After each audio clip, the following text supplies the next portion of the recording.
Alright, welcome back to my YouTube channel. I'm Andy's Vlog.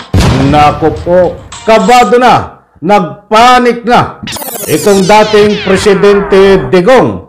At siyempre, itong si Kibuloy ay tuluyan ang sumuot kung saan at nagtago, mga kaibigan, dito sa napakagandang ginawa ng ating kasalukuyang Pangulo Bongbong Marcos.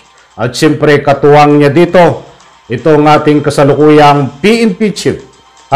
Nagpadala ho sila ng biglaan diyan ng 2 batalyon na pulis sa Davao. Paktay ka ngayon, yari ka ngayon, Kibuloy at Digong. Naku po, yan po lahat at marami pang iba ang ating tatalakayin. At kung bago pa lang po kayo sa aking maliit pa na YouTube channel, inaanyayan ko po kayo, please subscribe, sabay-sabay po nating i-like ang video na ito kung nagustuhan niyo po. Shoutout po sa lahat, palakpakan mga kaibigan. At pampagana. Dahil dito sa usapin ng 2 batalyon ng kapulisan, hindi lang ho basta kapulisan, Special Action Force. Sila po ay may kakaibang talino, kakaibang pagsasanay tungkol ho sa nga po ay pagsilbi sa ating Republika ng Pilipinas. Datapwat sa puntong ito mga kaibigan, itong nangyari ho na pag-relieve ng 4 na pong kapulisan diyan sa Davao. Napakarami ho ang natuwa at nalungkot, kinabahan, desperado na ang galawan naman nito nga kampo ni Digong. At siyempre, lalong-lalo na itong si Kibuloy, I'm sure. At ang sanhi po niyan ay naputulan sila ng anumang pakpak. Dahil alam nyo, hindi ko na kailangang ika nga po isa-isahin. Nandiyan po ang pagdududa ng taong bayan. Kaya hindi nahuhuli si Kibuloy ay dahil po sa matinding proteksyon ng kapulisan. Naku po, paano na yan? Nandiyan na ang mga bagong pulis. Kumpirmado mga kaibigan, 2 batalyon na kapulisan. Ano po ang layunin nitong 2 batalyon na kapulisan na Special Action Force? At tayo ay naglibot-libot sa social media, stream media. Ito po ay mainit na usapin. At lumalabas so na ika nga po ay itong pagpapadala ng 2 batalyon na kapulisan, bagamat hindi po inaamin ng ating Pangulong Bongbong Marcos at siyempre hindi rin po inaamin ng ating PNP chief na ito ay bahagi ng nalalapit na pag-aresto dito ho kay Digong, dito po sa usapin ng ICC. Nirerespeto po natin yan at alam ko ho, mayroon silang mga galawang na confidential po dito. Kung ano man ho ang galawan dito ng PNP, kung ano man ang galawan ho dito ng ating Pangulong Bongbong Marcos, na sila po ay tikom ang bibig tahimik, yan po ay buong nirerespeto ko at alam ko ho, nauunawaan ko po yan. Saka po natin talakayin yan. Kapag ika ngayon nandiyan na ang aktual na warrant of arrest ng ICC, sinasabi ko nga, mga kaibigan, dito sa aking maliit pa na YouTube channel, ang ating komentaryo, public opinion, hindi man mangyari po ngayon, araw na ito, bukas sa isang araw, sa isang buwan, ay mangyayari po yan. Dahil hindi po tayo nag-iimbento dito ng anumang kuro-kuro.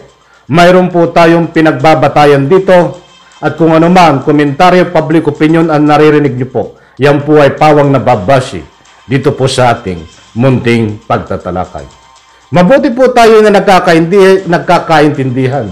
Dahil ayaw ko naman kayo na mag-aksaya ng oras dito sa aking maliit na YouTube channel na bibigyan ko kayo ng fake news. Ayaw na ayaw ko pong mangyayari yan. Datapwat nagkakaroon po tayo. Una, masusing pagsasaliksik, masusing pag-aaral para makapaghatid lang po sa inyo ng anumang hindi fake news na komentaryo at public opinion.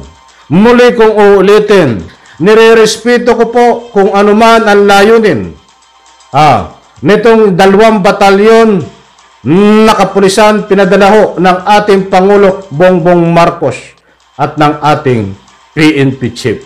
Diyan po sa Davao at nagkaroon po ng pag-relieve ng 4 na pong kapulisan. Ang masasabi ko pong muli, nirerespeto ko po yan.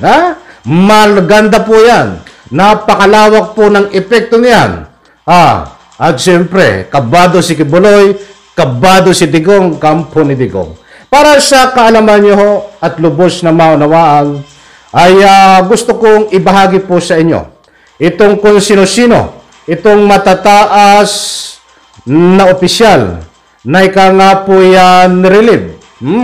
At inalis dyan po sa Davao na ito ay matunog. Nandyan ang pagdududa ng taong bayan na ito ay bata.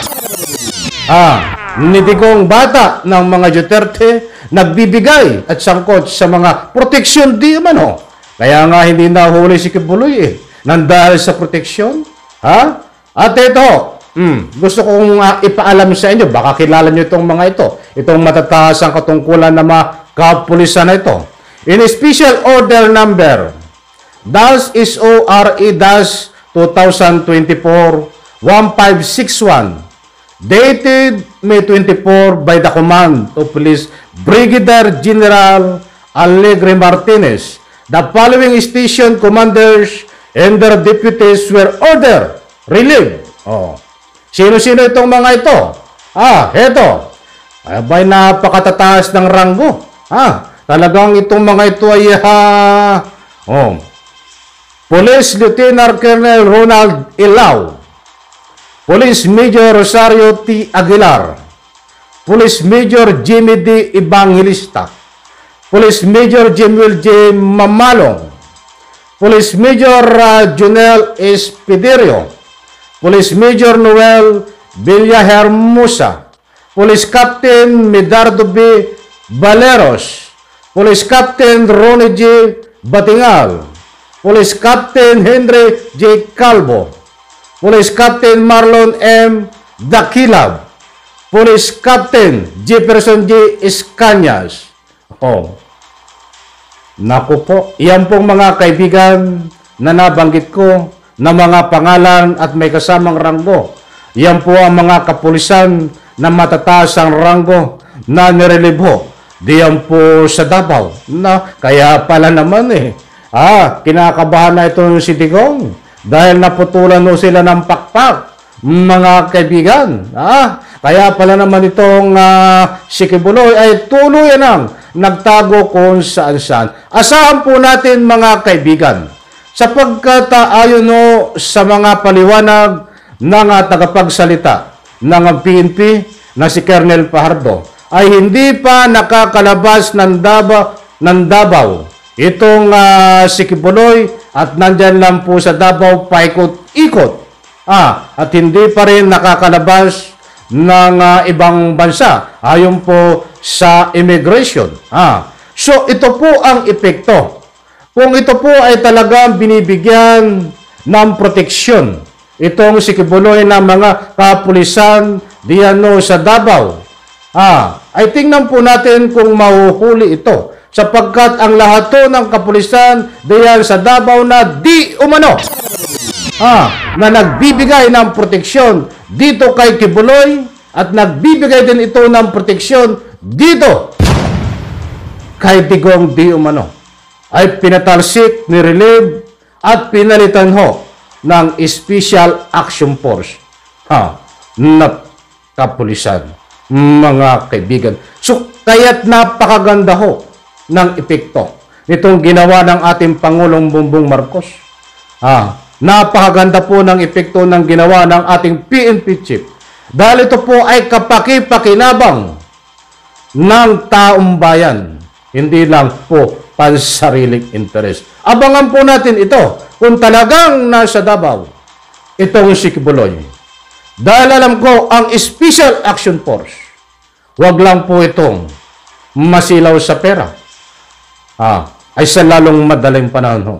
Baka magising tayo, si Kibuloy ay nakapusas at nahuli ng Special Action Force. Nako po, matindi itong mga ito, ha? At kalat na kalat sa social media, mga kaibigan. Ba't nire-respeto po natin ito? Dahil ngayon ng John ay kinumpirma ni Senador Trillanes na ito ay mainit at matagal na ding usapin na lalabas ang warrant of arrest ng ICC labano dito kay Digong para arestuhin. Kaya mainit na usapin sa social media.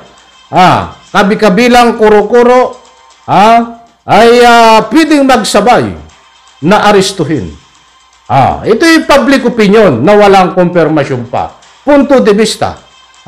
Kung sakaling lalabas ang warrant of arrest ng ICC by month of June, ay pwedeng magsabay arestuhin itong si Kibuloy at ang kanyang kaibigan na dating Presidente Digong. Muli kong uulitin, yan po isang punto de vista public opinion, mga kaibigan, dahil sabi nga ni Senador Antonio Trillanes, dating Senador Antonio Trillanes, buwan ng June, posibleng lumabas ang warrant of arrest ng ICC. Kaya't nasabi ko po yun, mga kaibigan. Alam ko, nakuha nyo ang gusto kong ipunto, mga kaibigan. Diyan po sa comment section, inaanyayahan ko po kayo. Huwag kayong matakot, may kalayaan o kayo magbigay ng anumang public opinion. Muli po, maraming salamat. Pagpalain po tayo lahat. Isang like lang po sa video na ito. Bye-bye. Palakpakan.